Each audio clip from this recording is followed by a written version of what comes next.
Okay, so my approach is you want to build a business that then generates enough profits, excess profits, so you can invest. And that's what I've done. You know, in the last 3 years, I started from scratch. I was at zero. I was standing still at the starting line, starting a real estate business. Now I had experience and knowledge and certain assets, but I didn't have excess money to invest in my business. I didn't buy leads. I didn't have money to pay my bills, but I built a business, and as a result, now I have excess cash, a lot of excess cash, that I'm buying some property and I'm looking to reinvest in my business. And that way I can build long-term passive income. And I've already started creating some passive income, which is fantastic.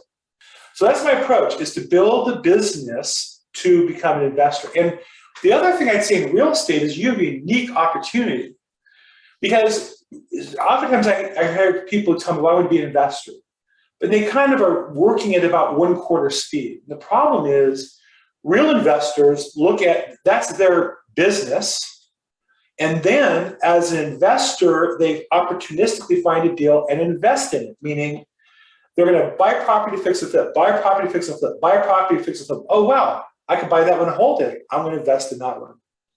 And so what I would say is, if you run the business properly, or the purpose in my case of the business is to find the opportunities to invest in. So how do you do that? Number one is plan for long term, but update it regularly. Biggest mistake, of those of you who did business plans, which I would guess less than a quarter of you, less than 10% probably. And others who do them, 90% never look at it again for a year or more, right? But a business plan should be a living, breathing document. You should plan for your long term, but you should update it regularly. What's regularly mean? So to me, it means this. Every year, I do a full business plan review. I do it every year in December.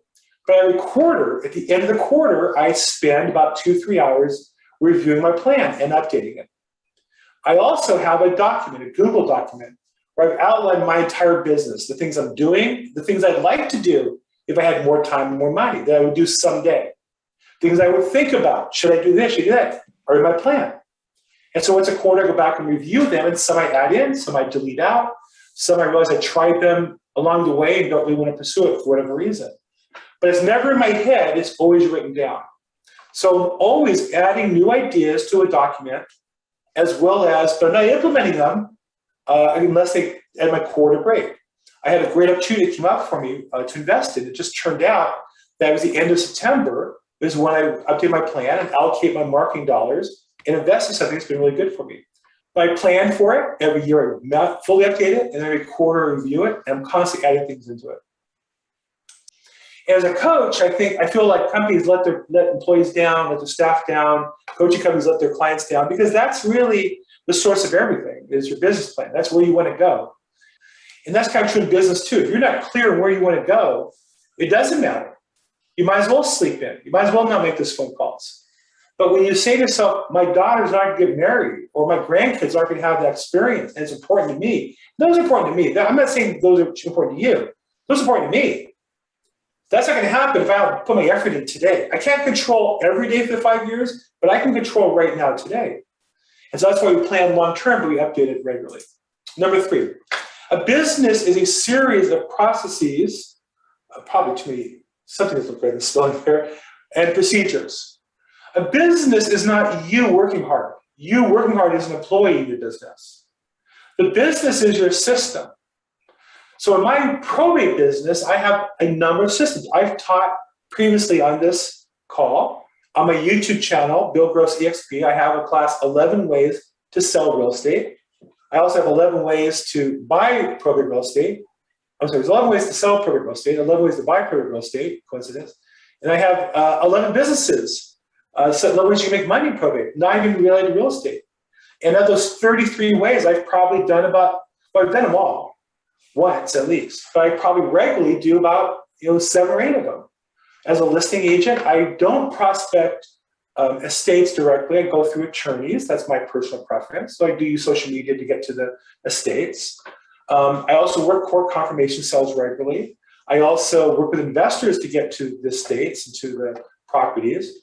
I have a number of other ways I make money in my plan.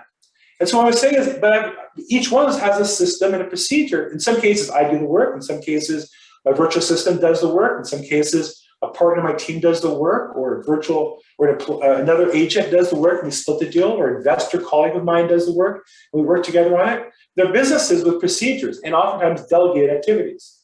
So a business is a series of procedures and systems. It's not you on the phone 3 hours a day. That's you as an employee doing what your employer told you to do, which is your employer might be you, telling you to make 3 hours of phone calls a day. But what's the procedure? What's the system in place? So a business is a series of procedures and processes. And this is really where you build a business. This is what business planning is about. What are you going to do over the next year? What's realistic? What did you do last year? What worked? What didn't work? What do you want to add to your business this coming year? Number 4, in a business plan, you're looking for leverage opportunities. You're looking for, what I would say, 1 + 1 = 3 or 4 or 5. What do I mean by that? If you effectively market, let's say, to an estate in a probate, a family that's inherited property, and you also market to the attorney of that estate at the same time, well, you get 1 point for the estate, you get 1 point for the attorney.